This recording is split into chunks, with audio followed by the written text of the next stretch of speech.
What is a black Muslim besides a Negro? And what is the movement? Is it a bona fide religion or just a terror organization? Tonight on Stamford Art Contact, we're going to have a look at the Muslims and the black nationalists in general. And my guest tonight, Malcolm X, once the number 2 man in the black Muslims, now broken with Elijah Muhammad. He says he's a marked man and that a number of attempts have been made on his life. And also in the studio, we hope very shortly, Aubrey Barnett. There's been some difficulty tonight just before airtime, and Aubrey may join us and he may not. He's also split from the organization, and he's written an article in this week's Saturday Evening Post labeled simply, "The Black Muslims Are a Fraud." And here is Aubrey Barnett now. And my third guest tonight, Gordon Hall, an expert on extremist organizations. Aubrey Barnett, in your article, you call the black Muslims a fraud. Now, does this just apply to the mosque's methods of raising money or what? Do you think it's a religious fraud as well? I think the entire black Muslim movement is a fraud. And Webster's dictionary defines a fraud as deceit, trickery, or a trick. The black Muslims have deceived the public. They've used trickery on trying to attract the Negroes, and they have outright tricked the poor black Muslim members. That's why I say they are a fraud. Now, okay, they've tricked them. Now, this is in terms of the religion itself as well as the money raising. Well, as far as the religion of Islam is concerned, I might say right here that any similarity between the black Muslims and the true religion of Islam is purely coincidental. Malcolm X, I said at the outset that you were once the number 2 man. I think I can rightfully say that easily. You were certainly as well known as, almost as well known, or as well known as Elijah Muhammad. But I never was the number 2 man. You never were the number 2 man. The press said I was the number 2 man, but there were others ahead of me. How do you feel about this comment from Aubrey Barnett? Now, what he's saying is true, especially about the religion. The religion of Islam itself is a religion that is based upon brotherhood, and a religion in which the persons who believe in it in no way judge a man by the color of his skin. The yardstick of measurement in Islam is one's deeds, one's conscious behavior. And the yardstick of measurement that was used by Elijah Muhammad was based upon the color of the skin. Malcolm, it wasn't too long ago that you were preaching separation, black supremacy. You were, or separation at any rate, if not black supremacy. It sounded like black supremacy to a lot of people. How do you equate that now with what you're saying today? There's not one person who is a Muslim who believes in Elijah Muhammad today who believes in him more strongly than I did. When I was with him, I believed in him 100%. And it was my strong belief in him that made me go along with everything he taught. And I think if you check back on my representation of him while I was with him, I represented him 100%. What is your status now, Malcolm? How do you mean? Right now. I'm a Muslim. You must understand that the black Muslim movement, although it claimed to be a religious movement based upon Islam, it was never acceptable to the Orthodox Muslim world. And although at the same time it attracted the most militant, the most dissatisfied of the black community into it, and by them getting into it and the movement itself not having a real action program, it comprised a number of persons who were extremely young and militant, but who could not, and who were activists by nature, but who couldn't participate in things. So the inactivity of the movement caused a great deal of dissatisfaction until finally dissension broke in division, and those of us who left regrouped into a Muslim movement based upon Orthodox Islam. So now that you've broken away, let me ask you a question, and this calls for numbers. You're no longer a member. Are you in a membership fight now with Elijah Muhammad? No, I have never at any time involved myself in a membership fight with Elijah Muhammad. In fact, if you go back to the release that I made public at the time of my official departure, I pointed out that I was in no way trying to take away the followers of Elijah Muhammad, but that I myself was going to become a Muslim, but would work among the 22 million non-Muslim Negroes and try to establish some kind of program that would be beneficial to the black American period. There were a lot of numbers that were thrown around some time ago. I guess it was 2 years ago or so, and the numbers said something like 100,000 Muslims across the United States. And you in your article, Aubrey Barnett, talk about these numbers. You specify quite clearly. And you ask a question at one point. You say, how large was our membership? The most accurate estimate I ever heard of our strength in Boston came during a radio debate between Gordon Hall, a specialist on extremist organizations, and Malcolm X. And that radio debate took place on Bob Kennedy Contact in Boston. Our sister station, WBZ, held that debate between you, Gordon, and Malcolm X. And I heard the tape of that debate. It was quite heated, and it was a very good debate. It was very entertaining, and I enjoyed it. What did you do? What now when you talk about numbers today? And you, Aubrey, mentioned in your article, you say something like 55 members in all of Boston, 57 in another place. I say small membership numbers. I'm speaking of the present membership of the Moss right now. In Boston, they have probably 55 male members, and Springfield probably 35 or 40, and Providence, Rhode Island, maybe 10 or 15 members. The membership has just about dwindled in half.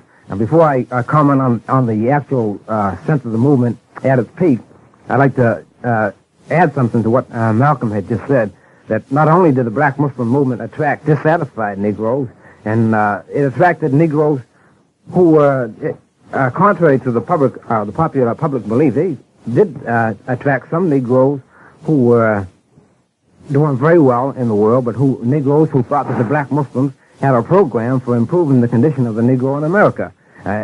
I was one of those Negroes. I was not very much dissatisfied as an individual when I came to the Muslim movement, but I knew that there was a problem existing in the Negro community. I knew that many Negroes were suffering from discrimination. They were frustrated, and there were many problems that would be set in our communities. And I thought the black Muslims, had a program for economic upliftment, a program of moral upliftment. I thought that the Muslims had a program for combating juvenile delinquency. And you saw this as a myth now? I see it as a myth now. I see. Gordon, you have been a critic of all extremist organizations. You sort of pinpointed the strength of the Muslim organization. And you say that the strength is basically a myth, with these 100,000 numbers. How did you arrive at your own figure? Well, I do this work full-time to begin with, and I've done this work for close to 20 years. And when you follow extremists around, whether they're Negro extremists or white extremists, if you follow the Klan around the way that I did and penetrated their movements and found out numbers, you find out that they make a lot of noise, all out of proportion to their numbers, just as currently the Negro nationalists in the New York area are making noise all out of proportion to their numbers. And I think the real tip-off, Stan, came when Elijah was supposed to speak at the Boston Arena a few summers ago. I think it was July 1962, and I flew back from the speaking day to Minneapolis and told the press that they couldn't possibly fill the Boston Arena, which seats 7,200 people, even if they brought in all of the people from the other mosques around the eastern seaboard, Connecticut, New Jersey, Pennsylvania, and so on. I also predicted that Elijah Muhammad would not show up, that he's an incoherent old man. He does not speak well. He doesn't make any sense in his public appearances. And I felt that Malcolm probably would carry the load that day, and it worked out precisely that way. This was a prediction long before they even opened the doors in the arena. And then, lo and behold, despite all the efforts to allow the white public in, plus all the sisters and brothers and all the fiddle-faddle about the whole show, they couldn't even fill downstairs in the arena. And they brought in 3,000, I think, was the figure, right? Yes, something like that. And that was the clear tip-off to me that this thing was built on quicksand, that they've never had any members, really. And this is pretty much the history of extremist movements in general, that they make noise all out of proportion to their numbers. This was based really on the reality of the situation and not listening to all the grandiose statements made by men like Malcolm X. What year was that? I don't have the figures with me, Malcolm. I think it was the summer of '62, if I remember. You were the main speaker. You mentioned that in your article, and you say there were 3,000 there, and Malcolm, you were the main speaker. I know a lot of white people there, too. No, there were about 200, which was a lot for those days. But I think you'll find that the Muslim movement reached its peak in strength in 1960, 59 and 60. And it began to taper off in 61 and in 62. Do you agree with Aubrey's figures that the peak strength was about 13 to 15,000? That be your estimate as well of the total Muslim movement? No, the peak the peak in 1959 and 60 was reached. But it began to go down after Elijah Muhammad took a trip abroad, plus became involved in other personal problems. And the movement itself began to deteriorate only after Elijah Muhammad put members of his own family in positions of authority, which weakened the structure and caused internal bickering and division, and eventually the movement just petered out. Gentlemen, we're going to get back to this in one moment. It's time for us to make a little money. It's the way the show survives all the time. East Side, West Side, all around the town. Another money-saving ShopRite supermarket comes to Paterson, New Jersey, at 142-160 West Broadway in Paterson. Open now and ready to serve you everything you could possibly want in meats, fish, shellfish, fresh produce, canned and frozen foods, baked goods, and dairy products. And there's a convenient service appetizer department, too. There's plenty of free parking, and the store is open late every night of the week. If you can't get to Paterson, get to the ShopRite supermarket nearest you and cash in on the carnival of grand opening celebration value.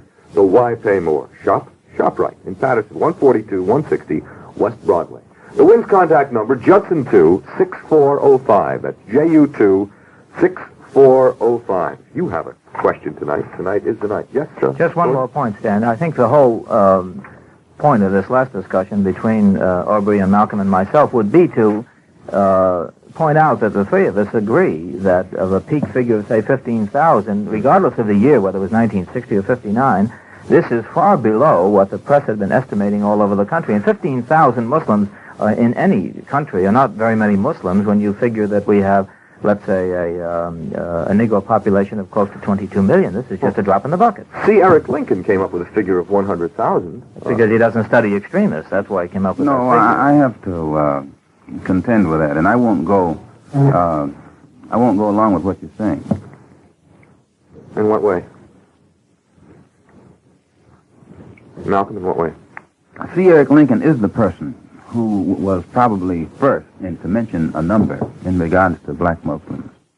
But you will never find any figure given out at any time in any way, not by me, concerning the numerical strength of the Muslims. I have never stated. My standing answer was that the best part of the tree is the root. And I never defined the extent of the tree beyond that. Malcolm, I don't quite follow. The thing you have to consider, Mr. Hall, is like when you say that when you study extremist groups, usually they're very small and don't have much of an impact upon the public or drawing among the public. Whether you're in the north, south, east, or west here in the States, where the nationalists are concerned, usually nationalists have an anti-press, whereas the civil rights groups, or the accepted civil rights groups, usually the press, the city government, all of the machinery that has to do with molding public opinion goes along with civil rights groups. And whenever they're giving something, they have everything going for them toward promoting what they're giving. But when it comes to the nationalists, usually you'll find that they have to almost fight their way into print in advance if they're going to give something. And despite that, those obstacles and that type of organized opposition, still you'll find the nationalist groups, especially in the New York area, command a large following. I'll give you an example. This coming Sunday at 2 o'clock at the Audubon Ballroom, the Organization of Afro-American Unity, which I'm presently involved in, which is considered nationalist, are having a rally, and you are welcome to attend that. White, black, brown, red, yellow, green, or whatever else you have. And I think you'll find that despite the fact that we get no help whatsoever from the press, that we're able here in the New York area to attract larger crowds to our rallies than any other kind of rally that's given, and they are given the complete support of the press. But that doesn't prove anything, Malcolm, because Harlem is a big place. You'll get a lot of Negroes in. You'll get curious whites. That's not your membership. No, nobody. Just as when the Grand Dragon of the Klan speaks on campus, he will outdraw the vice president. He doesn't have to have membership to still be the influencing factor in the South. You can't tell me that the Klan is a handful of people in Alabama and then the whole government is supposed behind Martin Luther King, and a handful of Klansmen are keeping Dr. King in jail and marching Negro children down the road. I'm not saying that at all. Well, then you can't say that extremist groups are not effective and do not represent an influencing factor in this society. Muslims, gentlemen, the nationalists in the Negro community are not an important factor. I have a question to ask at this point. But the Klan is an important factor in the white community. It has been historically, yes. Malcolm, you say attempts have been made on your life, and that was at this afternoon's press conference. You say 5 different attempts recently. How were they attempted? Yes, more than 5. Of course, there was the bombing of the house, which you know about. That occurred Sunday. I guess first I would like to point out about that bombing of the house, because the press has also been used during the past week to imply that I bombed my own house. I would like to point out right here and now that I have no life insurance. My wife has no life insurance.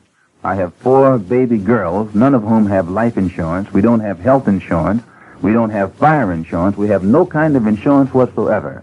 And the only group that stood to gain anything from the bombing of that house was the Black Muslim movement, in which the insurance is actually the insurance is in their name. And I really felt hurt that the press would allow itself to be used to give the public the impression that I would throw a bomb or light a fire to a home in which my wife and family are asleep. The deputy chief fire marshal, I think his name is Vincent Canty, pointed out to me in the presence of witnesses on that same night that a fireman picked up a bottle of gasoline from my living room that had not exploded. And because this bottle of gasoline was in a whiskey bottle, this fireman placed that a bottle on the dresser in my baby's room, thinking that it was a bottle of whiskey. And when my wife came in and saw the bottle there, she asked the fireman, what was it? And the fireman said it was whiskey. And well, we know that there's no whiskey in our house. And so she touched it and said, this isn't whiskey, this is something inflammable. And then they took it out.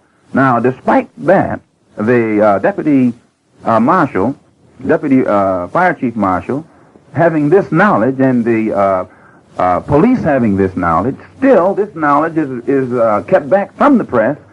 And in the vacuum that exists, then this man James down at 116th Street steps in and tries to give the impression that all of this was done by me. And I think that it is a worse injustice on the part of the press and the police and the firemen to let such impression be given, even than the people who threw the bombs in the house themselves.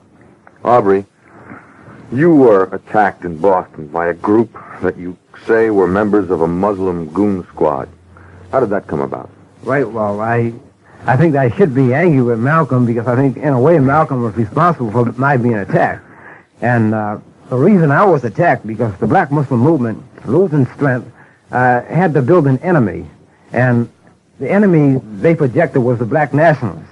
Now, because I had left the mosque and put the black Muslims behind, they branded me as a black nationalist, even though I had left the mosque sometime before Malcolm ever thought of leaving the mosque. I was still accused of being a follower of Malcolm, although they should have turned around and said Malcolm was following me since I left first.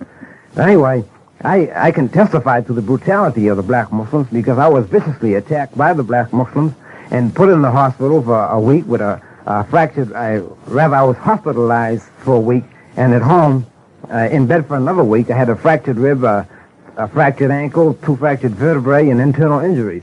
And the reason I was attacked was primarily because I had the audacity to quit the Black Muslim movement. And I might point out, as far as the Black Muslims manufacturing stories, one of the most fantastic stories I ever heard was the Black Muslims' testimony in the trial, in which they were, incidentally, were all found guilty of assault and battery on myself and the other fellow who was with me. Yes, sir. One of the first cases in the country where a Black Muslim ex-member had pressed charges against the Black Muslims for being beat up. I'm not the first one who was beat up. I'm the first one who actually had the courage to take them into court. And during this trial, they made some outrageous charges. First of all, they charged that John Timus and myself attacked the mosque. 2 men attacked the mosque.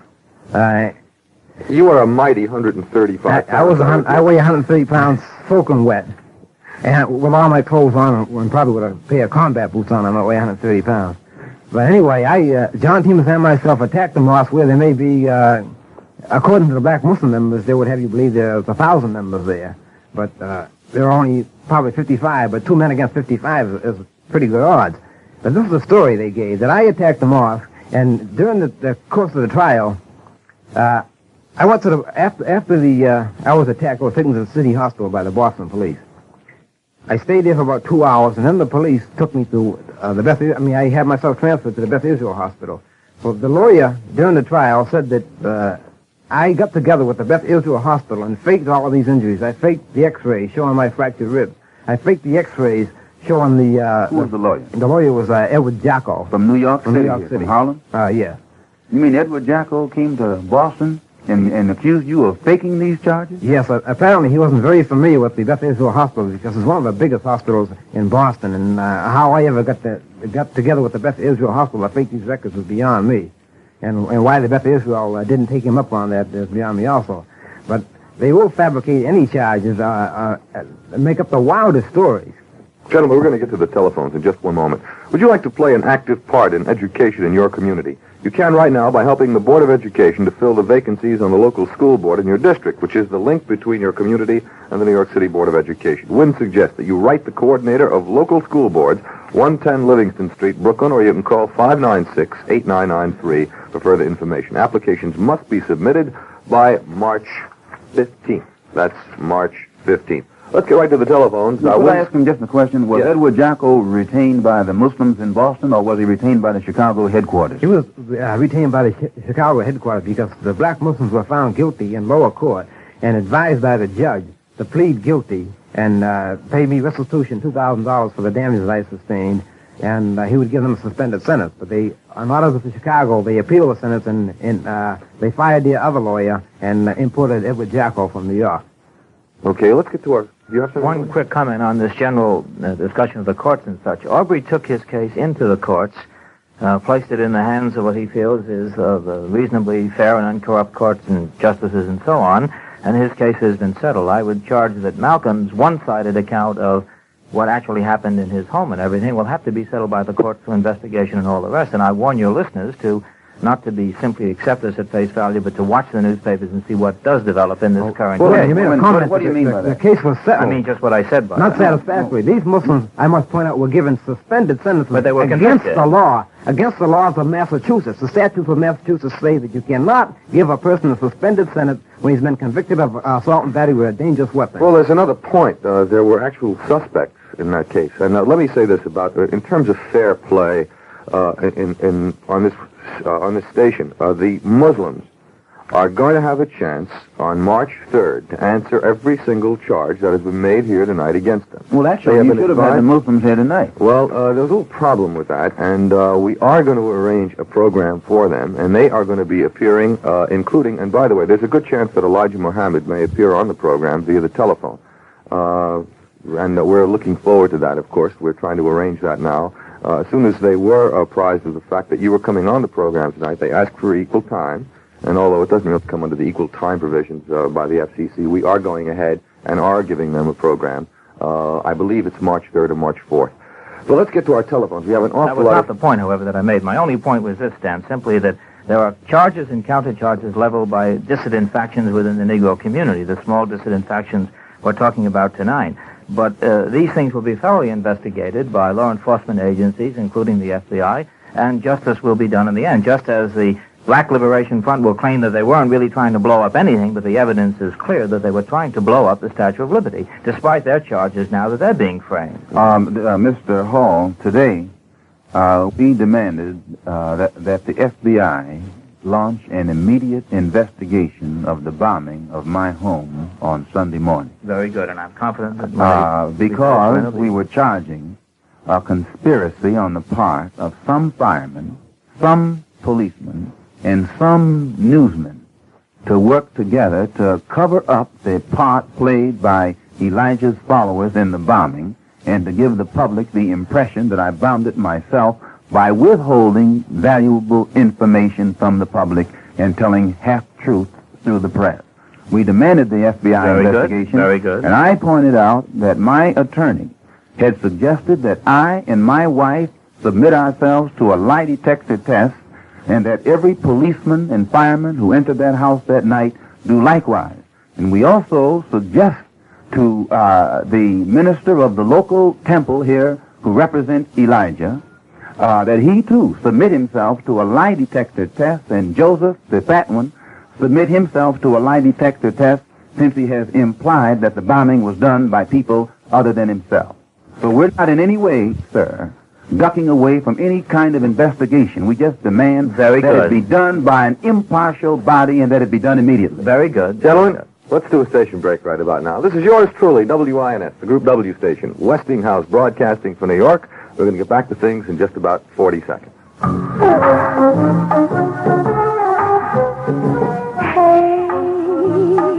fella, do I need my umbrella? Should I bundle up extra warm? If you know, don't be slow. It's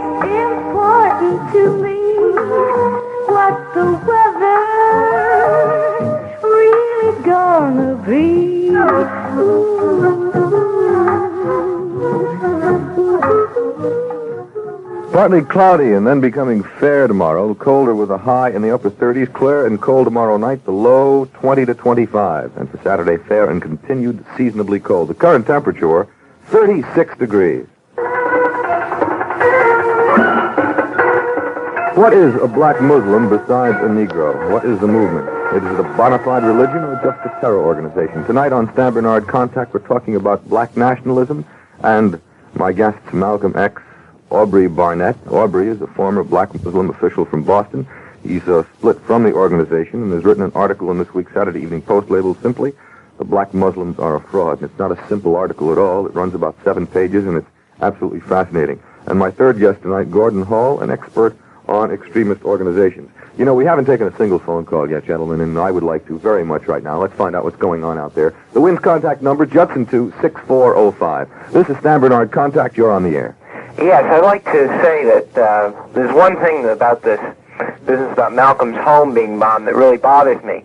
He charges that the black Muslims did this. Now, there's one thing. They happen to own this home. It's not Malcolm's home. It's the black Muslims' home. Now, it seems very odd to me that the black Muslims would want to destroy their own property. It would seem more likely to me that Malcolm X would want to destroy the black Muslims' property. In other words, that he would try to just throw a couple of innocuous bombs in there that aren't going to hurt anybody. He knows they're not going to hurt anybody. They won't do too much damage. And he'll have a lot of publicity for himself. And then he can charge all he wants to, "I'll take a lie detector test," because he knows that a lie detector test is not admissible in court as evidence of anything. Malcolm, how do you answer that? I say this, that the black Muslim movement has never had as their motive the acquiring of that home. The possession of the home itself means nothing. Elijah Muhammad lives in a $150,000 house in Phoenix, Arizona. That house is worth less than $15,000. It's not the home itself, the material home itself, that is the object of the present court battle. There's more to it than that. And anybody, I should think people should question the deputy fire marshal and the others who investigated the bombing out there that night and let them give their story as to whether or not I could have set those bombs. And this is why I say I charged a conspiracy on the part of some of the firemen and some of the police and some of the press to give the impression that I said it. Why would they side with the black Muslim organization against you, though, Malcolm? I don't understand that. Well, why you, not them? Why them, not you? Let's answer your question this way. The press, whenever I mention that an attempt has been made on my life, they print it in such a way that I am implying that an attempt has been made. The black Muslim movement tried to kill me in Los Angeles airport 2 weeks ago while I was in the company of the Los Angeles police. The Los Angeles police stopped the TWA Airlines from taking off. They slipped airlines flight from taking off. They slipped me into a private room onto the plane through the basement. Because of the presence of these persons in the airport who were completely heedless of the presence of the police. Now, this airliner was held up an hour and a half. Every passenger aboard it was taken off. His luggage was searched. I was kept on the plane. My luggage was searched. And then the TW Airline security agent flew to Chicago from Los Angeles with me. I was met at the airport in Chicago by the Assistant Attorney General of the state of Illinois and at least 20 different detectives. I was held in their custody for 24 hours. I appeared on the Cupsonet show. When I came out of the studio, officials of the black Muslim movement in Chicago even tried to attack the police to get at me. This was the Los Angeles incident was not reported in the press. The Chicago incident was not reported in the press. A couple days later, I appeared on David Sussstein's hotline on a Tuesday night, February the 2nd. Entering the studio that night, the police department had to clash with about 30 members of the local black Muslim movement who tried to inflict physical harm upon those who were appearing on the program. None of this was mentioned in the press whatsoever. Now, when by this type of incident being kept from the press, then when I jump out and say that somebody is trying to kill me, the implication is given that I'm trying to do some publicity seeking or that I'm just making these stories up. But the police department from coast to coast in this country have the black Muslim movement well infiltrated, just as they have any other group well infiltrated. They are well aware of these plots and discussions that take place. They could stop them if they wanted. Malcolm, as a member of the press, I have to say at this point that I've never heard anybody say to me or to anybody else, do not print anything about Malcolm X, or do not, or suppress a story. I have never heard that happen. When your house was bombed, it was handled as a lead story all the way. And whenever anybody that I know who is a member of the press is apprised of anything to do with Malcolm X, you're news. Sir, but here's the point. I'm news as long as what the news is about is something to project me in the image of someone with horns.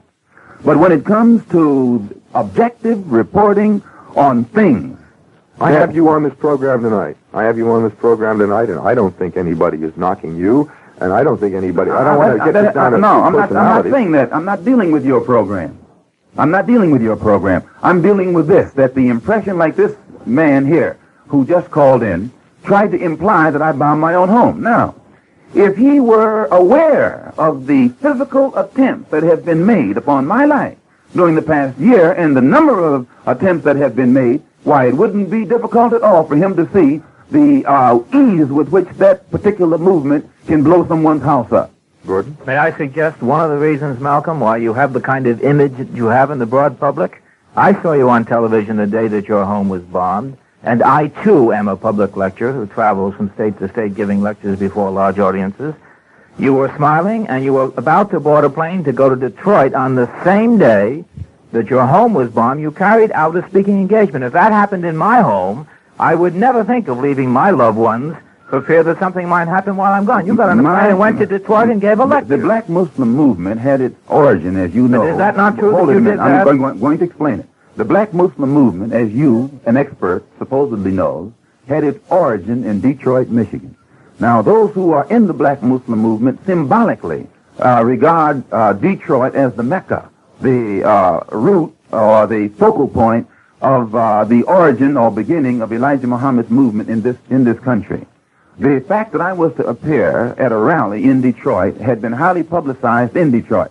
My wife and I felt that one of the purposes of the bombing of the house was to keep me from going to Detroit. We discussed it, and she encouraged me not to delay my trip. I went to Detroit, made the speaking engagement, and flew right back here. The WINS contact number, Judson 2-6405. This is Stan Bernard. Contact, you're on the air. Hello? Yes, Hello, I'd like to address my question to Malcolm X. go right ahead. Hello, Malcolm? Yes, sir. Well, I don't mean to sound rude, but aren't you kind of a hypocrite because you went all around the country preaching for the black Muslims? No, I think I'm quite honest, because as long as I believed in what Elijah Muhammad was teaching and what he represented, I represented him 100%. Now, I know how bad it makes me look to tell you today what Elijah Muhammad is doing. That does not concern me. As long as I believed in him, I represented him. But there were things about Elijah Muhammad that his followers right now know and that I know. That when he became faced with it, he didn't stand up to it as a man. And when he failed to be able to stand up to his own problem as a man, it was then that those of us who left the movement realized not only was he not divine, but he wasn't even a man. And it was then that we began to re-examine all of what he taught. And I was fortunate enough to be able to go into the Muslim world and discuss the whole situation with the Muslims there. And since then I have been trying to practice the Orthodox religion of Islam. But despite the fact that I'm trying to practice the Orthodox religion of Islam, I don't blind myself to the fact that our people in this country still have a problem that goes above and beyond religion. So we set up another organization that is not religious in order for all of us who want to participate in the struggle against these social, economic, and political evils in this country that confront our people can participate in them. And I don't think it's hypocritical at all for a person to be wrong and admit that he was wrong. Aubrey. I think it's hypocritical when you pretend to still believe in something when you cease believing in it. Aubrey, you stopped believing, too. You left the Muslim movement. You wrote this article, The Black Muslims Are a Fraud. What were some of the specific things you saw in the movement that drove you away from it? Well, some of the specific things that I saw that drove me away from it was, I'll take, for example, the economic myth. The Muslims in their propaganda had projected the thought that they had a vast economic empire in Chicago. This is one of the things that really attracted me to the movement. When I first became aware of the movement, I was a college student, and I was just in the process of graduating from Boston University, and I got a degree in Bachelor of Science degree in Business Administration. And when I started attending meetings, they used to tell me about the big businesses they had out in Chicago. 11 months after I joined the movement, I finally went and saw these big businesses. And they consisted of a grocery store, a barber shop, a restaurant, and a dress factory, which had 3 power sewing machines in it. Now, I was greatly disillusioned when I saw these things. But this was the extent of the great Muslim empire that they had been speaking about. Oh, was it just size? I mean, a lot of people, were you just disappointed in the fact that the size wasn't everything that everybody thought it was going to be? I was disappointed because they had projected this as being, in fact, in the literature they had described it as Elijah Muhammad had invented a great communal system where the people, the Negroes could get together and build businesses that would give employment, to all Negroes who needed jobs. And when I got out there, I found out that these are businesses that Negroes had been establishing all across the country without inventing any new communal system. I was very something about that economic. What he's saying is true, but I think I can shed a little clearer light on it. The businesses that the Muslim movement had established from coast to coast, all of them operated in the red. There was only one business in the entire Muslim movement that operated in the black, and that was the restaurant there on 116th Street right here in New York. In fact, the only Muslims in business who operated businesses in the black were the Muslims in the New York area. And one of the bones of contention that developed between the factions in the black Muslim movement was the jealousy that developed in Chicago toward the New York Muslims because they were more successful than the ones there in Chicago. There was another business, I think, that operated in the black, and that was the dress factory. And the reason that operated in the black was because they had a captive market. One of the things that the black Muslim members had to do was to buy these long robes for the women to wear. Now, although the Muslim women were encouraged to learn how to sew, they were also forbidden to sew their own garments. So they had to buy these garments from the dress factory in Chicago, which incidentally was owned by the daughter of Elijah Muhammad, Ethel Sharif. Well, this was a very successful business. Since in order to buy all these outfits, you had to spend $200 to get the complete outfit. Gordon? A point of fact, I think, that also should be mentioned in connection with the businesses, that most of the Muslim businesses stand around the country, those advertising in the paper and so on, were not businesses established by men who joined the mosque and then became businessmen. They were businessmen who had established businesses who then joined the mosque, and the Muslims claimed these businesses as their own. Is that not true, Malcolm? In part. I think there are instances where one thing the Muslim movement did do, persons who never thought in terms of business, they would talk so much talk about business was stressed that many who didn't have any business knowledge at all would become involved in a business venture, and then that venture would fold, which actually was worse for the movement than it was good for the movement. And but I want to point out that the businesses in Chicago, as Elijah Muhammad has told me from his own mouth, were such a failure that he subsidized them himself. He used to run those businesses from with money out of his own pocket so that they would serve as a front. And he always pointed out that none of especially his sons and those around him, had any business ability, and it developed within them a lot of envy and jealousy toward the New York Muslims because the most successful businessmen among the Muslims were those right here in the New York area. I've got to earn a little money right now, fellas. Top quality sale at all Dan Supreme supermarkets. Save, save, save on the finest meat. You'll know the difference the minute you taste it. This week's Dan's is featuring Morel's Pride Boneless, Skinless, Shankless, Fully Cooked Canned Ham, 5-pound size, $2.98. That's right, Morel's Pride Boneless, Skinless, Shankless, Canned Ham, 5-pound size, for only $2.98. You'll find more total food savings each and every week at all Dan Supreme supermarkets. The Wynn's contact number, Judson 26405. This is Stan Bernard. Contact, you're on the air. Go right ahead. You there? No, let's try the next one, Steve. This is Contact. You're on the air. I'd like to address my question to Malcolm. I'd like to know, sir, why do you still use your X? And as far as the public opinion about you, maybe it's because of your abrupt change from the black Muslim group to form your own national group that the public is sort of like, they don't exactly know where you stand. I mean, they figured, like you said before, that you were with the black Muslim and you were definitely with Muhammad. I'm sure that some of the public feel that now that you're with someone else, that they're sort of like influencing you as far as your beliefs are concerned. That's why I've been very slow since I returned from Africa to really go all out in the formation, or rather I should say the formation of the two organizations in which I'm involved. If you recall, when I was in Mecca, I wrote a letter back saying that when I returned to America, I wouldn't rest until I exposed Elijah Muhammad as the religious faker that he was. I was 100% sincere in saying that. But when I returned, one of the reasons that I initially avoided any kind of discussion or talk about Elijah Muhammad and the black Muslim movement after leaving Mecca, before going to Mecca, I had an hour and a half conversation with President Nasser in Egypt. After leaving Mecca, I spent 3 hours with President Julius Nyerere in what was then Tanganyika, is now Tanzania. I spent a couple days with President Jomo Kenyatta and the Prime Minister Milton Obote of Uganda, and also President Azikwe in Nigeria, President Nkrumah in Ghana, President Sékou Touré in Guinea. And I had an opportunity to discuss the problem of black people on the African continent, plus the plight of our people in this country.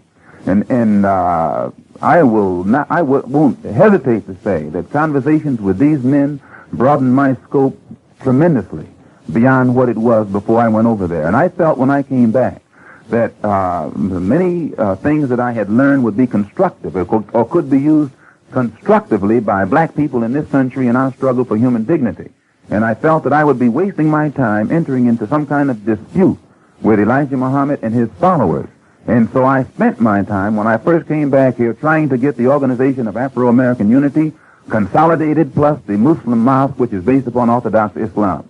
But the black Muslim movement was fearful that if I was ever left alone long enough to get my feet firmly planted on the ground and get our program out here in the public, that it would be too much competition for what they had already projected or had in mind. Let me ask you this, Malcolm.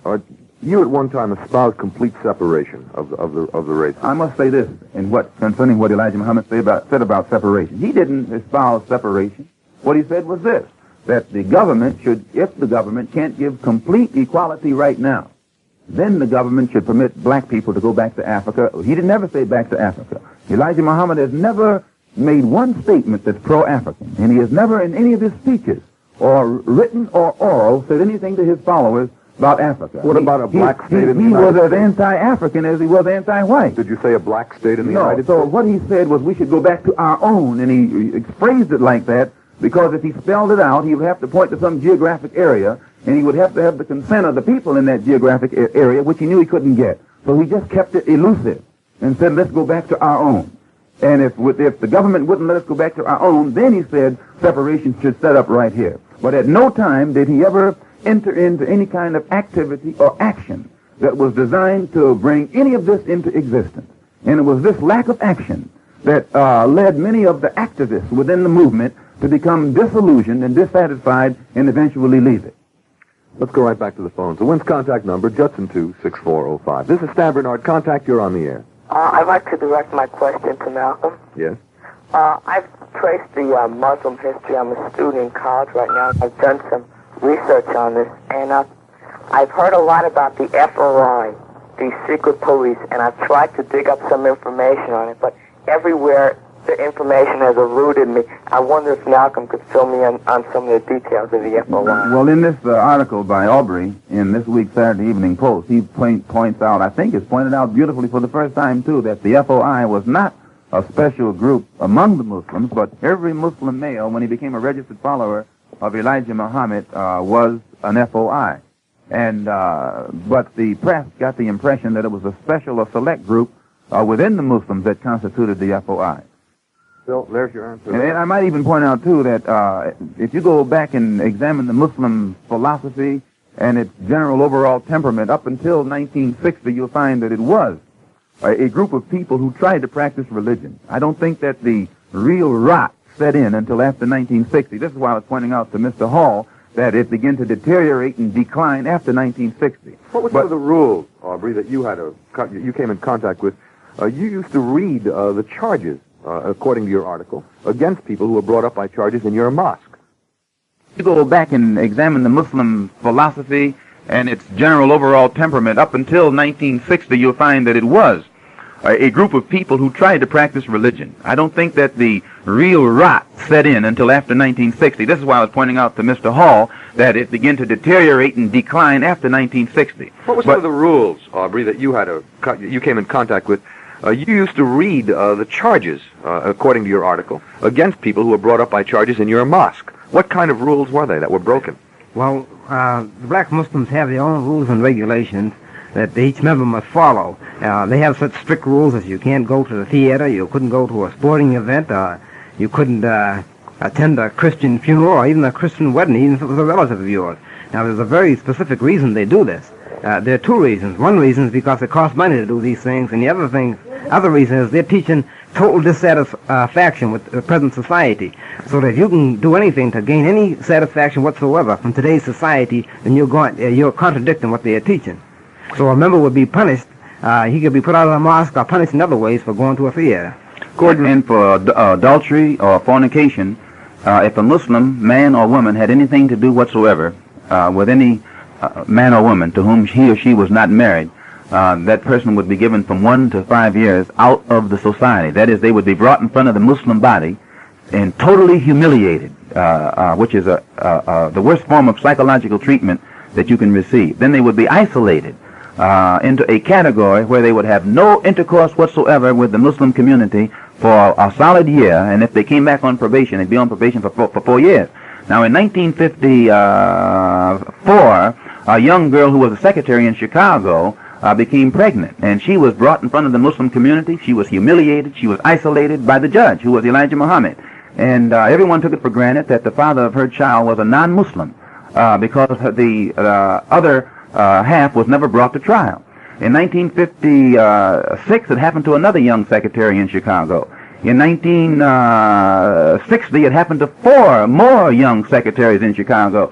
And everyone at each time took it for granted that this was that the father of these offspring was a non-Muslim. I know the charge you're going to make. I'm not going to make any charge because I know what your libel laws are. I wouldn't say that, but here's what I'm pointing out. Anytime you find a judge who will sit on a bench and a young girl will come before him, and that young girl will be charged with adultery, and he will humiliate her, almost castigate her, and then sentence her into oblivion, solely to keep the court from knowing that he himself is the father of her children. That judge is not only fit to be a judge, but he's not even a man, because he doesn't even accept the fatherhood of the children which he is responsible for having brought into this world. And this type of rot is what caused the moral deterioration within the black Muslim movement today.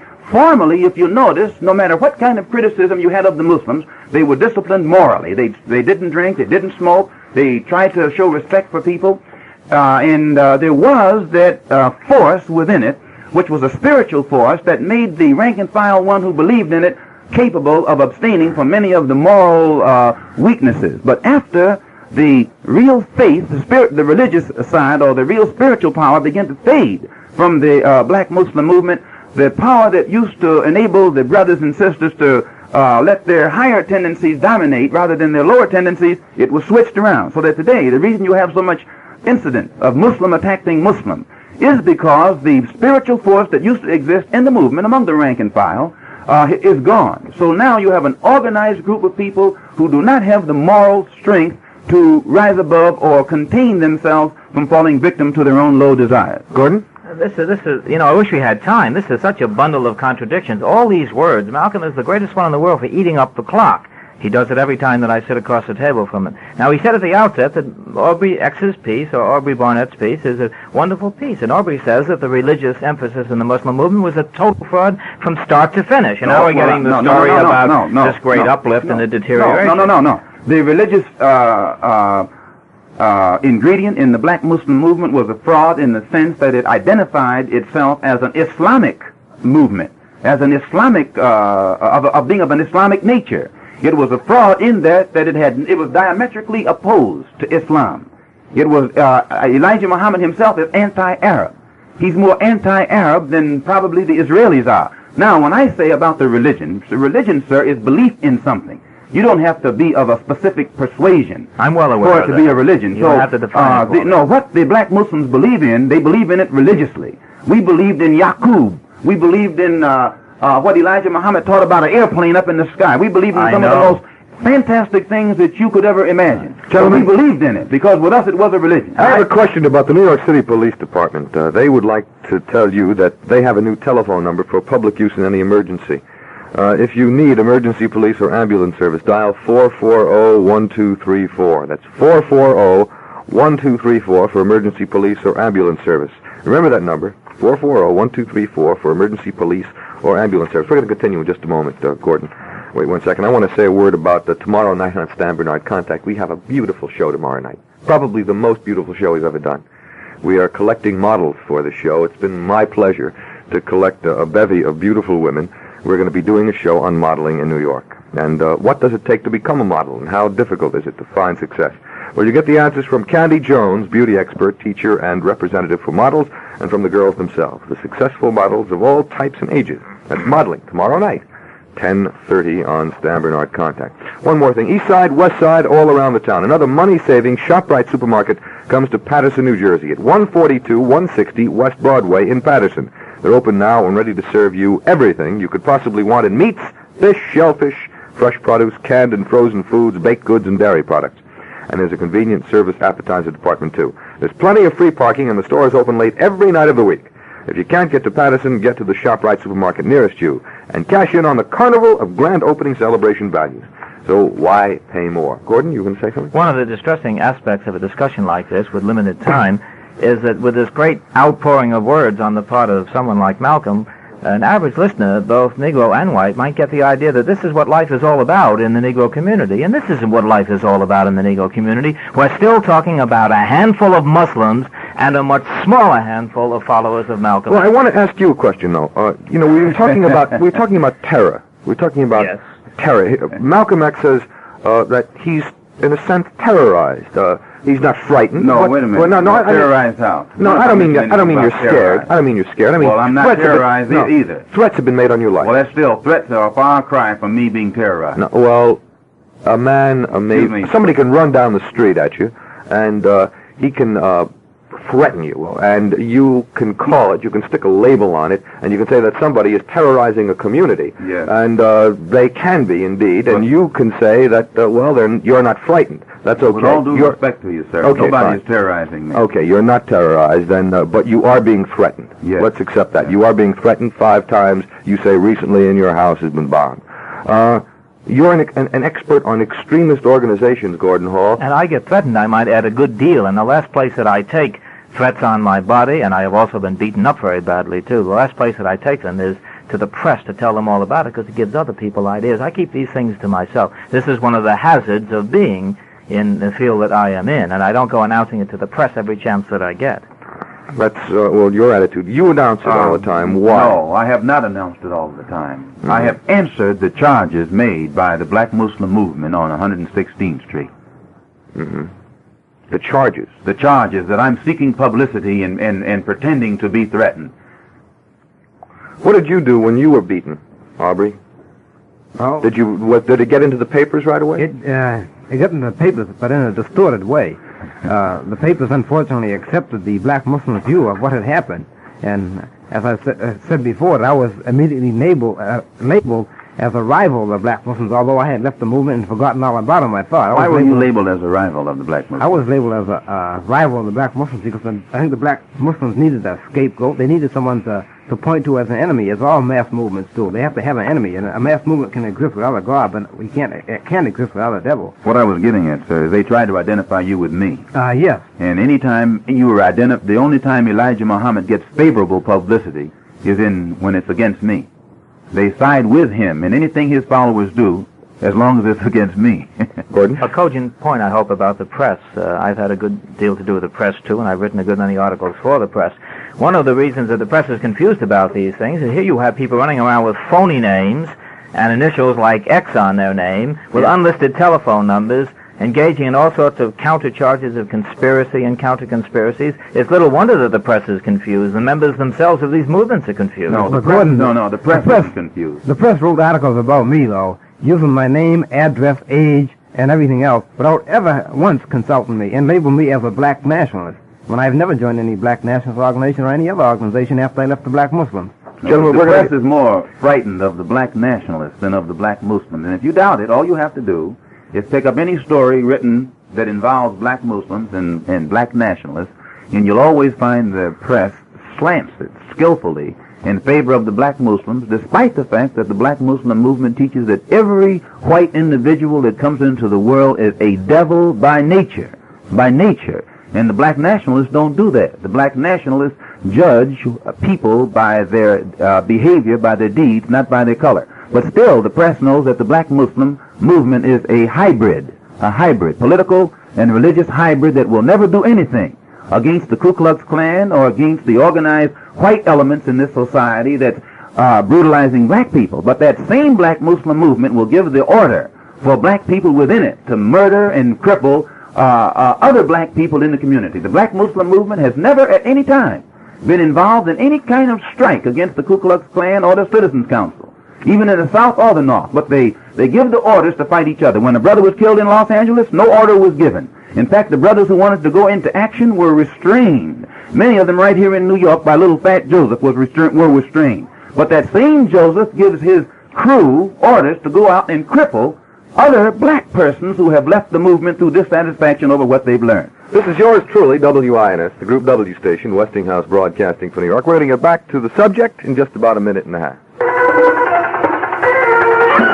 It's 36 degrees in New York under cloudy skies. This is Stan Bernard with the Wind's 11:30 report. 24 persons, most of them youngsters, were arrested today in the second day of rioting in Brooklyn over alleged school segregation. Some 300 Negro teenagers and youths ran wild through downtown Brooklyn, battling police, smashing windows, and terrorizing pedestrians. Board of Education President James Donovan warns that leaders of the school boycotts which led to the riots would be arrested, along with any children who did not attend classes. Donovan called the boycott leaders Pied Pipers who were seeking personal publicity. Severe weather is hampering efforts to help more than 100 men at a mine in British Columbia sealed off by snow and ice. 17 men were rescued, but as many as 23 others may still be buried. The body of explorer James Mitchell was buried under tons of rock and dirt that caved in attempts to bring out the 23-year-old explorer at Dogeville, New York. Mitchell was trapped Saturday, and efforts to save him were futile. In sports, NFL owners meeting in Palm Desert, California, have approved a 40-man player limit and for the first time in history recognized the so-called taxi squad. In the NBA, Boston 119, St. Louis 109. After three quarters, Los Angeles 90, Philadelphia 82. In college basketball, Drake 72, Bradley 57, NYU 78, Georgetown 73, Manhattan 80, Temple 65, and Holy Cross 100, Massachusetts 84. The Wind's weather word, partly cloudy, then becoming fair tomorrow, colder with a high in the upper 30s, clear and cold tomorrow night, the low 20 to 25. And for Saturday, fair and continued seasonably cold. The current temperature, 36 degrees. And that's the Wind's 11:30 report, Stan Bernard reporting. What is a black Muslim besides a Negro, and what is the movement? Is it a bona fide religion or just a terror organization? Tonight on Stan Bernard Contact, we're discussing black nationalism and the black Muslim movement, and my guests tonight, Malcolm X, also in the studio, Aubrey Barnett, a former black Muslim official from Boston. He's also split with the organization, and my third guest, Gordon Hall, an expert on extremist organizations. I think we ought to go right back to the telephone and see what's doing out there, because we haven't taken very many phone calls. I have to apologize. We've really been very wordy in the studio tonight and battling it out in here. This is Contact. You're on the air. Hello, may I speak with Mr. X? Yes. Mr. X? Yes? Oh, it's just so wonderful to hear you. I've attended several of your meetings, and if prayer will save you and your family, there will never be any harm to you. Thank you. And I admire you for what you've done for these little black children. You'll be surprised. They are glad to be black now. Thank you. So God bless you. Whatever God it may be, any supreme being, protect you and your family. Thank you for your call. All right. This is Contact. You're on the air. Yes, I'd like to address a question to Malcolm. I'd like to ask him why, after his suspension, then his decision to leave the Muslim movement, then he decided to tell all. Why did he not tell his people about the children, the misappropriation of funds? So what purpose is it going to serve now? And secondly, why does he think someone wants to take his life? What purpose is it going to serve? This is a very good question. When first, the Black Muslim, one thing that the Black Muslim movement did, positive, here in this country, the militancy that it projected made the black people in this country more militant than they had ever been. The whole civil rights struggle was affected by the general posture reflected or projected by the Black Muslim movement. When I first came into the knowledge of the crisis within Elijah Muhammad's family in Chicago and what it would mean to the Black Muslim movement if it were out, I chose myself to remain silent because not to save Elijah Muhammad, but I felt I was afraid of the psychological harm it would do his followers, plus the effect it would have on the struggle that black people are waging in this country, period. When I first left the movement, I left and took the full blame. I even made it appear that I was leaving. I never left the Black Muslim movement. I was put out. And because the law in the movement is that when a person is put out, they must first be brought before the membership and given a hearing. Elijah Muhammad was afraid to bring me before the membership and give me a hearing for fear of what I might say in my own defense. So I was put in limbo, so to speak, suspended, and the Muslims in the temple here in New York were told that I would be back in 90 days. But at the same time they were being told that I would be back in 90 days, brothers were sent out by Joseph to take my life. And those brothers are with me now. The police know about it. This is a fact. And it was only after I was out of the movement, and then Elijah Muhammad began to use every pulpit in every temple in the nation to blaspheme against me, plus Muhammad Speaks newspaper, to poison the minds of his followers into thinking that I had actually committed some kind of treacherous deed against him, that I felt it necessary for me to tell his followers the real reason for which I came out of the movement. And I've been doing that ever since. Gordon, you're a professional observer of extremist organizations, and you classify the black nationalists and, of course, the Muslims as extremist organizations. How do you appraise this political warfare that's going on in the black nationalist organization? Well, to be perfectly frank with you, and I do believe in speaking frankly, I think at the moment the Muslims are a dying organization. They're on the way out. They've made no impact in the Negro community nationally at any point, and even less so now. Malcolm has no place to go, which is why he's floundering so badly. For example, he's been breaking bread with the communists downtown. Wait a minute. What communists have I been Socialist Workers' Party. You're absolutely out of your mind. I have never broken bread. You have given several speeches, which they have that's not reprinted. I speak anywhere. I spoke in London, England. You were very proud to go back several times, and they're reprinting one of your major addresses in the militant church. I spoke in a church in Rochester a couple nights ago. Does that make me a Methodist? We're not talking about churches. We're talking about the Socialist Workers' Party, just because you speak somewhere doesn't make you that. You speak to the public, and you speak on any platform. Oh, I don't, Malcolm. And I speak to the public, and I speak on any platform. I'm afraid that's not the case, If speaking on the socialist platform makes me a socialist, then when I speak in a Methodist church, a communist platform. I was in Selma, Alabama last week speaking in Martin Luther King's church. Does that make me a follower of Martin Luther King? No, your line of reasoning, sir, doesn't fit me. Well, I'm just saying that I was asked the question by Stan, and I think that at the moment the nationalist movement has no place to go. They're floundering, and they're putting out lines everywhere. And there is an alliance in the general Harlem area between some of the Peking-based communists, the Progressive Labor Movement, and some of the others, the Bill Epton crowd. Bill Epton is a self-confessed avowed communist. You'd agree to that, wouldn't you, Malcolm? I know nothing about what Bill Epton's political philosophy is. Bill Epton, in my opinion, is one of the militant leaders in Harlem. Now, what his political beliefs are, I think that he has a right to them. I didn't say he didn't have a right. I'm just saying what he is. Well, and he has stated to me whatever personally. they are, I've interviewed him. He told me he's an avowed communist. So, whatever they are, he has a right to He'd them. like to see the system of ours completely junked as well. All I'm saying is that there's a lot of warfare. I think you'll find that a lot of the children that are out there in Brooklyn are on the rampage against the segregated school system here in New York City. May I speak? And King and some of his followers in Alabama right now are fighting against the same system. But you don't let other people speak now. Well, say your words. I'm trying to. You would be kind enough to let me speak. Go right ahead, Mr. Hall. Well, at any Dr. rate, Hall.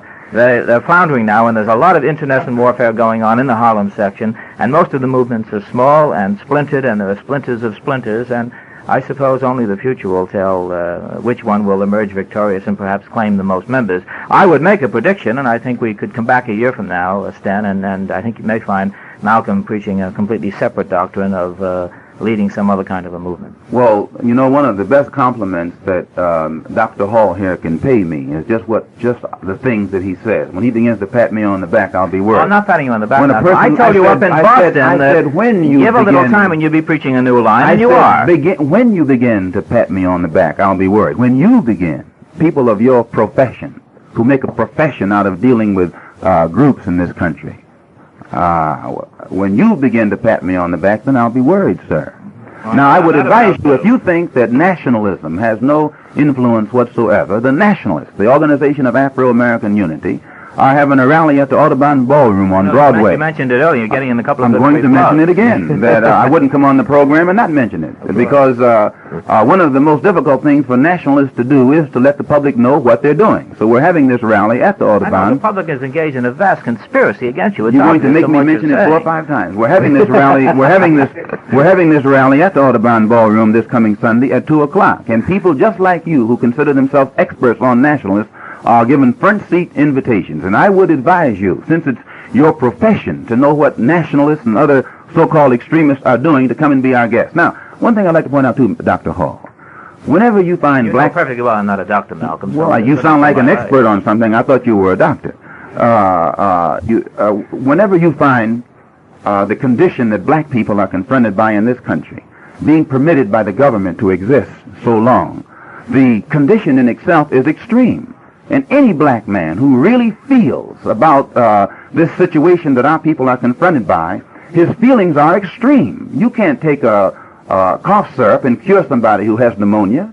And the black people are becoming more extreme every day. I was in Alabama a couple of weeks ago before I went to England, down there with Dr. King and some of the others who are trying to just register and vote. Now, I'll tell you frankly, with King is supposed to be the most moderate, most conservative, most loving, most endorsed, most supported. Now, the word is responsible, but go ahead. Okay, responsible to the white power structure. To me, when white people talk about responsible... He's a responsible American. That's what he is. When people like you usually refer to Negroes as responsible, you mean Negroes who are responsible in the context of your type of thinking. So, getting right back to Dr. King, anytime you find a person who goes along with the government to the degree that Dr. King does, and still Dr. King's followers, children, are made to run down the road by brute policemen who are nothing but Klansmen, and the federal government can step in and do nothing about it, I will guarantee you that you are producing extremists by the thousands. Now, when I was down there, they wanted me to speak to the press, but didn't want me to speak to the church, or the children, or the students. Let me ask And you, it was Malcolm. the students themselves that insisted that I speak, that gave me the opportunity Malcolm, to speak. how do you think that's going to be changed? Sir, How? I mean, no, I know you're talking about these children being made into extremists, but how is that situation going to be changed? Do you think by warfare? It's not going to be changed by making believe that it doesn't exist to the intense degree that it exists, and it's not going to be changed by putting out polls like Newsweek magazine did last week, implying that Negroes are satisfied with the rate of progress. This is deluding yourself. And my contention is that white people do themselves a disservice by putting out these kind of things to make it appear that Negroes are satisfied when the most explosive situation racially that has ever existed in this country exists right now. And all of your so-called responsible leaders, when they speak about the situation, they say everything is in check. Yet every day you find Negro children becoming more explosive than they've ever been before. You're not answering my question. You're avoiding it. I asked you, how is it going to change? Is it going to change through extreme behavior, let's call it extreme reaction. In other words, you are going to react extremely to a situation that you don't like. Now, how extreme can your reaction be? Well, sir, when Russia put missiles in Cuba, the only thing that made Russia get her missiles out of Cuba was when America pointed missiles right back at Russia. Are you suggesting revolution? No, I'm saying this, that when you respect the intelligence of black people in this country as being equal to that of whites, then you will realize that the reaction of the black man to oppression will be the same as the reaction of the white man to oppression. The white man will not turn the other cheek when he's being oppressed. He will not practice any kind of love of a clan or a citizen council or anyone else. But at the same time, the white man is asking the black man to do this. So all I'm saying is, I absolutely believe the situation can be changed. But I don't think it can be changed by white people taking a hypocritical approach, pretending that it is not as bad as it is, and by black leaders, so-called responsible leaders, taking a hypocritical approach, trying to make white people think that black people are patient and long-suffering and are willing to sit around here a long time or a great deal of time longer until the problem is made better. Let's go back to the phone. The WINS contact number, idea. Judson 26405. This is Contact. You're on the air. Hello, Malcolm. Yes? The Ku Klux Klan should get you. Thank you very much. Let me point something out to this lady. I'm invited to Mississippi next week. I'll be going to Mississippi next week. The Ku Klux Klan will have all the opportunity it wants to get me. I was in Alabama last week. They had an opportunity then. You don't always have to go down south to find the Ku Klux Klan. Evidently, one is your father, or you wouldn't be able to speak as you do. This is Contact. You're on the air. Yes, I'd like to ask Mr. Barnett a question. In Louis Lomax's book, When the Word is Given, he says, none of the rumors about Muslims receiving help from outside, communist or segregationist sources, has proved true. Does Mr. Barnett have any information that will verify or refute that statement? I didn't quite get it, but Mr. Barnett has left the room. He's left the studio during this last part of the debate, and he's not here to answer it. Can Mr. Hall answer it? Can Mr. Hall answer it? I didn't quite understand your question. Can you quote that again for us? Yes. Louis Lomax says that none of the rumors about Muslims receiving help from outside, communist or segregationist sources, has proved true. And I'd like to know what they think about this.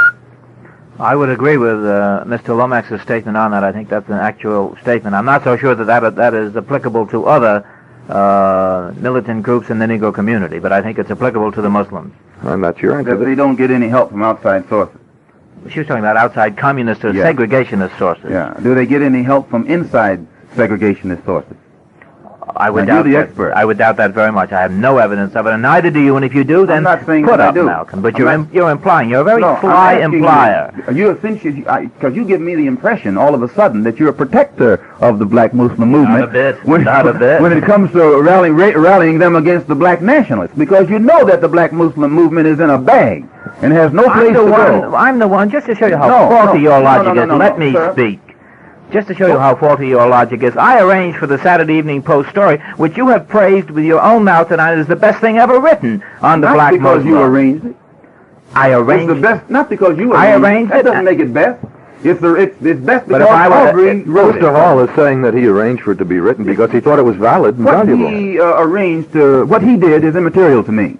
I'm not commenting on... You never want to louse up an argument with Sir, facts, Malcolm. I'm not commenting on what you did. It's immaterial to me. But you said it was a wonderful I'm saying that what Aubrey did. Aubrey is the one who did the piece. You can arrange for Rockwell to write a piece. Aubrey came to me You can arrange for because he Rockwell knew to write that a I piece. could get the story told in the best fashion. You can arrange for Rockwell. You can arrange for the Klan to write a piece. No, I could not. So that I could doesn't. not. What you can arrange doesn't impress me. Malcolm, you know perfectly well that I could, and that's What- just yes, a you smear. Could. You could, sir. You're a mercenary. the technique? No, you're a professional. You said that yourself. That's why Let's it's go called the on. doctor. Can we go on to our next call?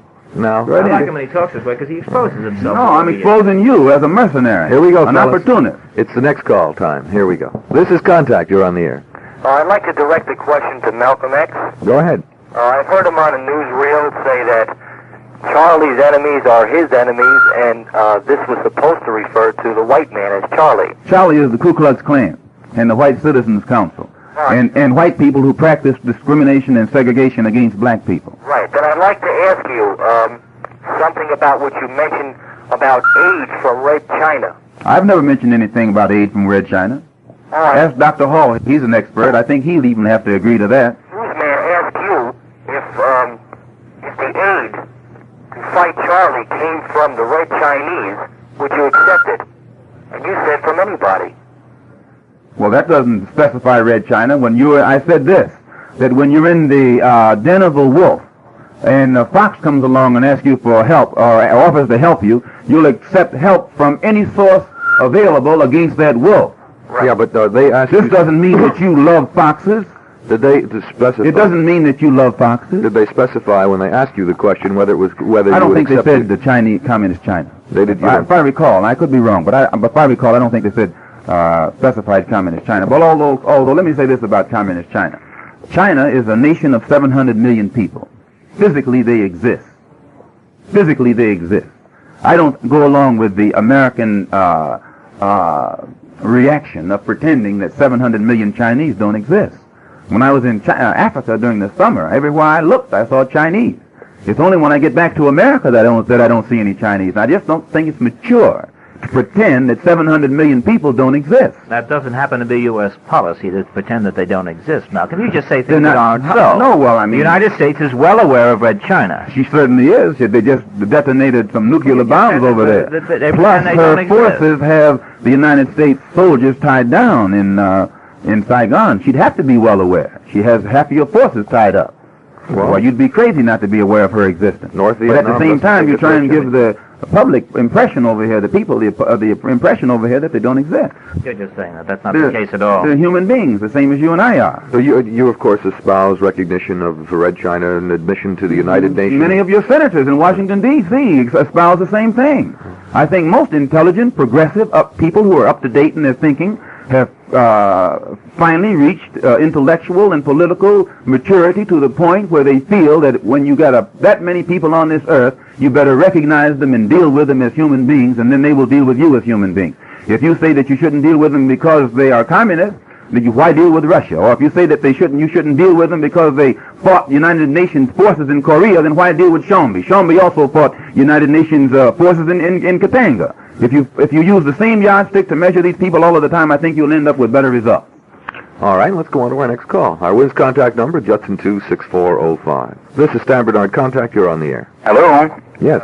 Malcolm, I'd like to ask you whether you feel that the recent action of the Gaullist government in refusing you entry into France is in any way inconsistent with France's general policy towards the Afro-Asian community and Africa in particular. Yes, I dispatched a wire to Dean Rusk, the Secretary of State here today, demanding an investigation into the reason why the French government could ban an American citizen and no reaction come from the American embassy whatsoever. But I might point out I was in Paris last November and was successful in organizing a good organization, which another one that Dr. Hall over here can investigate in his capacity, in the American Negro community in Paris. And they have been working in conjunction with the African community, and it was the African community and the Afro-American community in Paris that invited me there to address a mass rally, and the French government permitted my entry into that country. And I might point out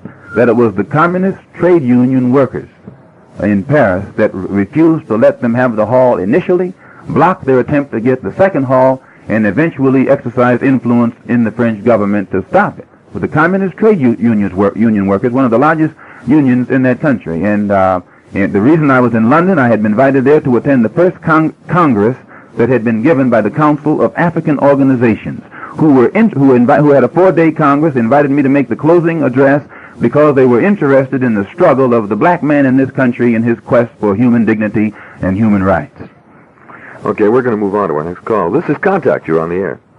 Hello? Yes. May I speak to Malcolm X, please? Yes, go right ahead. I would like to, I don't have a question for Malcolm X. I would like to tell him that I am 100% with him for whatever he goes along with to helping the Negroes. And I think it's an awful shame that anyone should bomb or throw a bomb into a house where there is human beings, particularly children. And I don't go along at all with the Muslim, so-called Muslims at all, because to me they're only teaching hate. Well, I confess that I was one of the leaders in projecting the Muslim movement and causing so many people to believe in the distorted version of Islam that is taught there. But at the same time, I have to point out that there are some progressive elements, right-meaning persons in the black Muslim movement. All of them are not wrong. There are many in there who mean well, but are just being misled by the hierarchy, many of which do not mean well. But there is a large progressive element within the movement, and usually they are the ones who come in, they stay a year, and they get disillusioned, and they go back out. But I was responsible for giving the people the impression that the black Muslim movement was more than what it is, And I take that responsibility. You can put the complete blame upon me. But at the same time that I take that responsibility, I want to point out that no white man or white group or agency can use me against Elijah Muhammad or against the black Muslim movement. When you hear me open up my mouth against another black man, no white man can put words in my mouth, nor no white man can sick me on another black group. When I have analyzed the man and the group with my own understanding and feel that it is detrimental to the interest of the black community, then I'm going to attack it with that same intensity. Gordon, you were going to say Well, something. again, as you know, it's more words, and he began by saying that he has to confess that he was responsible for misleading so many people on the Muslim count. There were never very many Muslims. Let's always come back to the fact that not very many people were ever misled. The white press was misled into believing there were a lot of Muslims. Dr. Hall. There were never more than 15,000 Muslims in America, and there are only now 6,000, and we have 22 million Negroes in the United States. Keep these facts uppermost in one's mind. Well, you admitted this at the very beginning, Malcolm. You said the 15,000 figure is correct. Here's another fact. These are facts, Malcolm. Here's another fact you have to keep in mind. There never were many Mau Mau. There never were. There were always more Kikuyu, more Kenyans than Mau Mau. And what is this supposed to prove? But it was the Mau Mau who brought independence to Kenya. Yes, but And the man who was regarded as an extremist and a monster just 5 years ago, Jomo Kenyatta, is the president of the Republic of Kenya today. And it is this same man who 5 years ago... The situation in colonial Africa is not like it is in the United States. Well, this is colonial. Anytime you have a system in 1965 that will take children and let them be marched down the road by not criminal elements. In numbers, you have to draw one big analogy. In the United States, the Negro is still the minority in the United States. And when you're talking about minorities, and you start boiling it all down, you can't really draw that analogy of a colony. I say this, that the Mau Mau was also a minority, a microscopic minority, but it was the Mau Mau who not only brought independence to Kenya, within a vast Negro majority. But it but it's still, that wick, the powder keg is always larger than the wick. The smallest thing in the powder keg is the wick. You can touch the powder all day long and nothing happens. It's the wick that you touch that sets the powder off. I think it'll blow up. It's the wick that you touch that sets the powder off. And if you go here in Harlem, and you take all these moderate Negroes that Dr. Hall here puts the stamp of approval on and regards them as responsible, they don't explode. It's the wick. It's that small element that you refer to as nationalists and other... You're doing all you can to encourage it, Malcolm. Not encourage it. With your inflammatory and democratic language. I don't encourage it, but I'm not going to sit here and pretend that it doesn't exist. Don't you incite, Malcolm? I don't think so. I don't. How are you going to incite people who are living in slums and ghetto? It's the city structure that incites.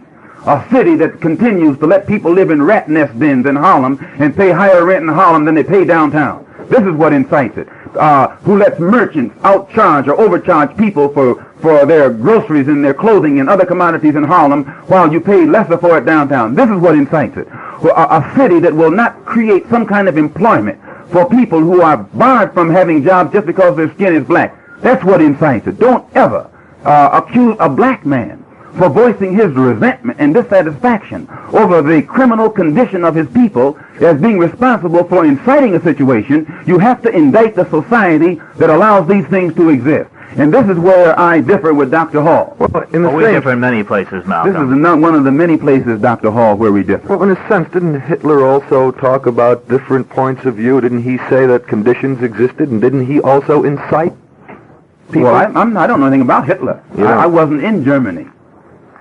I'm in America. Don't please. I say I wasn't in. I say I don't know anything about Hitler. I wasn't in Germany, but I have. You know about Hitler. Well, you can't point to Hitler in Germany behind what's going on here in America. Turn on the television tonight and see what they're doing. No. Turn on the television tonight and see what they're doing with Dr. King.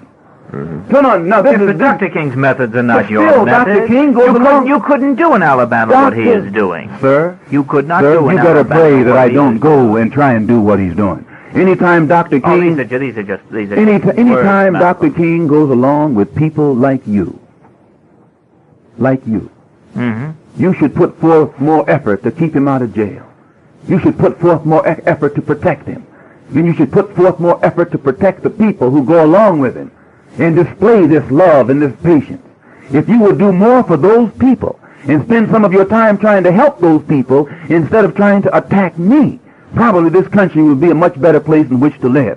You spend too much of your time, doctor, trying to investigate. I rarely ever mention you, Malcolm. You're hardly worth mentioning. You spend too much of your time, Doctor, running around trying to keep track of dissatisfied black people whom you label as extremists. Hardly. Whereas if you would spend some of your time in these places where Dr. King is fighting, then you would make this country a better place to live in. Malcolm, I lectured all over the state of Alabama when you had nothing to do with the Muslims. Did you have on a white sheet? Did you have on a white sheet? Gentlemen, time. Bell. Here we go. Bell. Okay, that's round 15. We just had it.